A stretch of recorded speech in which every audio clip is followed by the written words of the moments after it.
The Prudential U.S. Figure Skating Championships are brought to you by Crest Pro Health. Go pro with Crest Pro Health.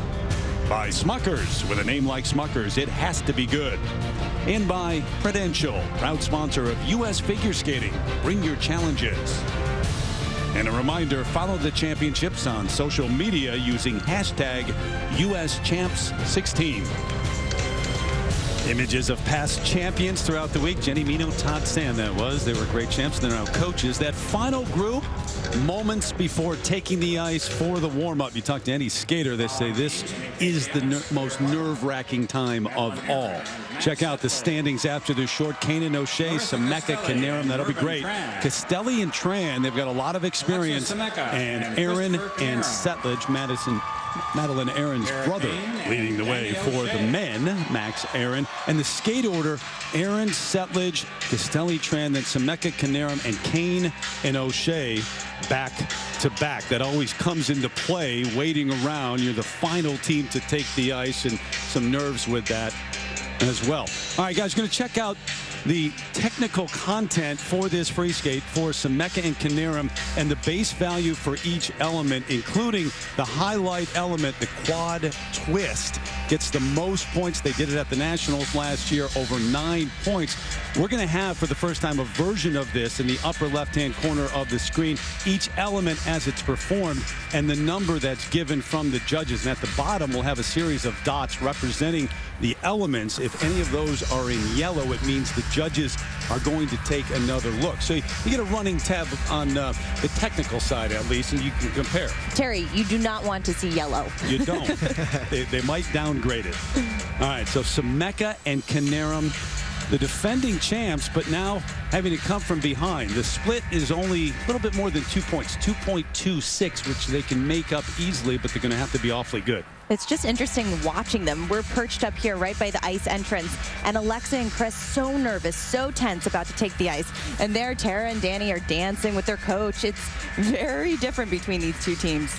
Pretty amazing when you think about it. Tara Kane, Danny O'Shea, their coach calls him Danny, 22 years old, 24 years old, and their coach, Jim Peterson, said in the short, it was the first time he's seen Danny really let loose in competition. And you could tell that it was a very emotional piece of music. Hosier, Take Me to Church, and they really lived that music in the short program.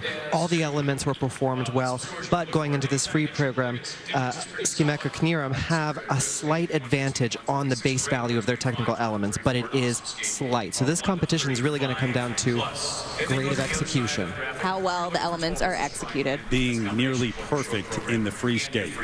So the top two out there warming up, and Marissa Castelli and Mervyn Tran, veterans, maybe not together. Last year, their first trip to the Senior Nationals, but had great success. She's won a couple of national titles with another partner. So much experience, and really when it comes down to it, she's so much fun to watch. She's a little firecracker out there. Currently in third, 64-12 their total, so they're about 5.5 points out of first place. They can do it, but they'd have to be lights out here in the free skate. All right, so for a deeper look into the difference between the top teams, it's worth talking about from Consumer Cellular as we bring in five-time U.S. champ Tanith White. Well, several of the paired teams in this event have some big ticket items planned to try and rack up as many points possible in the free skate. Terry, you mentioned the quad twist from Semeka and Canarum, but it's likely to come down once again to the side-by-side jumps, and so many teams struggle with that element in the short program. Let's take a look back now at that side-by-side jumping pass from Alexa and Chris. And you can see here good speed on the setup, but Chris just completely loses his axis and is not able to catch the landing. So decent height on the takeoff, but cannot stay upright. And that fault cost them 1 point in the deduction for the fall and a few more in execution.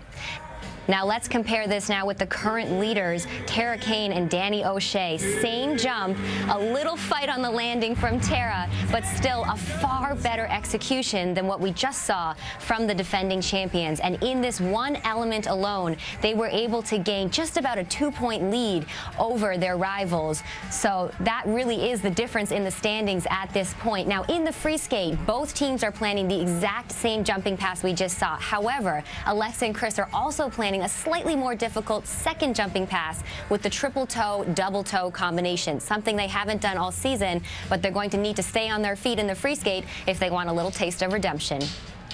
Tana, thank you. It's worth talking about from Consumer Cellular, the final moments before they take the ice. Emeka, Kinerum, the one team that knows what it's like together to reach the top step. But the leaders, Kane and O'Shea, they skate for gold next.